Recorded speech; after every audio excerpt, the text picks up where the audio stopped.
There is only the Master. The Master is one of the Doctor's most iconic villains, and thanks to the power of regeneration we get to see many different faces and sides of him. So today I'm going to look through and count down the top 6 Masters that we've seen so far. A couple of quick notes. First of all, I will only be counting on-screen Masters. Second of all, Derek Jacobi is not on this list, but that's due to him having such a short time it's impossible to judge him properly. I love Gianna, and the 2 minutes of his Master was amazing, so I'm certain he would be high, but I don't feel it's fair to judge him just on the 2 minutes.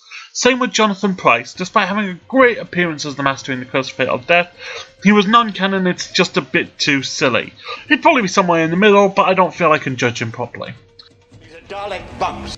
So, with that out of the way, let's get on with the countdown. As we start, I've got to point out, I don't think there is such a thing as a bad Master. Even the worst Master is still a great character. Saying that, I wasn't overly fond of the Damaged Master. Most of the Masters have a charm about them and can convince anyone of anything. This Master had none of that, and although justified, he was a little bit too obsessed with getting the regenerations. However, he was still very smart, and I did like his episodes. I'm personally very fond of the Keeper of Traken. It's just a shame that we never got a real opportunity for him to shine. In his defence, many people have praised Beaver's Big Finish stories, but I can't really take them into consideration because I haven't actually heard them ones yet. In at number 5 we have Eric Roberts. I believe Eric Roberts was easily the most underrated Master. If we want to dig at the TV movie, I can go on for hours. If I ever do a Whovian Sins on it, I imagine it will be longer than the movie itself. However, I don't think that Eric Roberts can really be faulted on that. I thought he was a good Master, and that he used manipulation tactics very well. He had a very good plan in the context of the movie, and he proved himself to be a good Master. He also proved the brutality that I think was sort of necessary for the role in the film that he was in, and that actually ends up showing in several other Masters. In at number 4, we have Anthony Ainley. Ainley's Doctor managed to get the charm back that I like about the character, but he kept the desperation for getting the more regenerations. He did have some great appearances, some fantastic appearances, some of my favourite episodes, but other times he felt like a secondary character. He felt a bit too one-dimensional at times as well. Overall, I'd say that that's my big issue, is the hit and miss of his time. The other sort of final point is that most of the Masters above this point mirror their Doctors well, which I'll go more into in a minute, but Ainley did not really get that advantage. His motives and plans were often weak, but he was still a great Master and usually very entertaining, even if his plans weren't the best. Number 3. In the number 3 spot, we have Missy.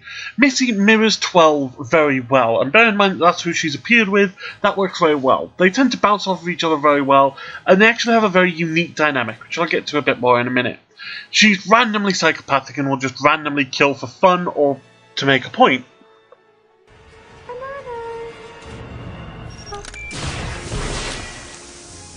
Her plans quite often get a bit of rap for being a bit confusing and pointless, but actually if you can get your head around them, the plans are actually really great.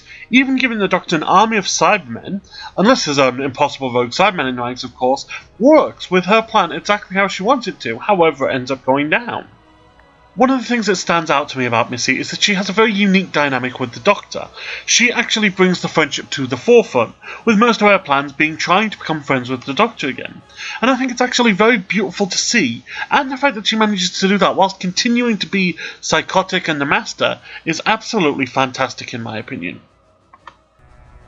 Why are you doing this? I need you to know we're not so different. I need my friend back. Number 2. The original, and many would argue the best, Delgado shows the Master in an amazing way. As the mastermind behind so many plots, the Master is often described as the Moriarty to the Doctor's Sherlock. Now that's especially true of this Master. Through most of the Doctor's exile to Earth, the Master was his primary opponent, though rarely the primary villain of the episode. He tended to cause the other villains to act as he wished, usually trying to take over Earth or get to the Doctor. While I commented on that factor with Ainley, and I commented that as if it was a bad thing, Delgado very rarely felt like he lost control.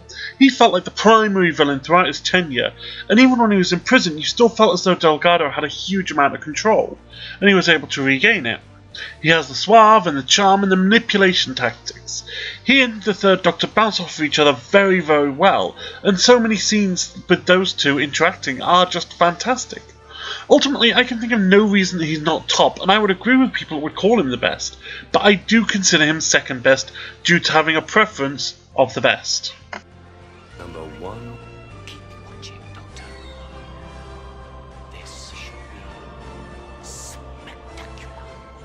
Does it surprise anyone that John Simm's number 1? I mean, just look at the logo I've been using for Master Week. You know how I say that the Master mirrors and bounces off the Doctor? Well, here we have the Master that is paralleling the most charismatic, hyper, fun Doctor, taking all of that and putting it into the Master. Oh yes!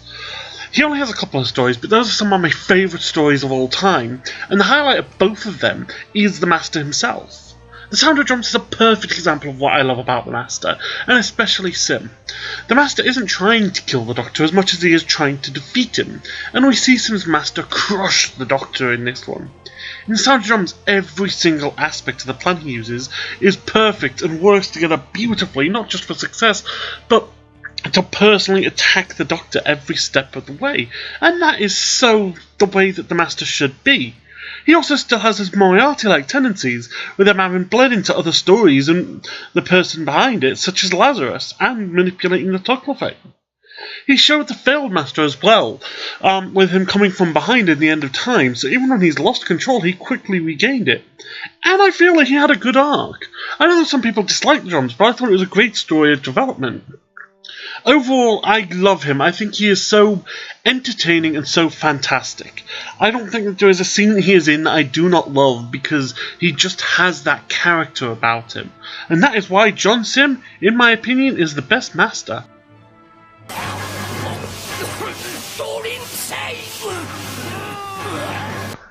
Of course, this is all just my opinion. Leave your list down in the comments below, let me know what you think. I know quite a few have already commented what your favourite Masters are, and I always love seeing sort of what other people think. Thanks for watching, and I'll see you next time. The Garneto is the best. You will like, comment, and subscribe.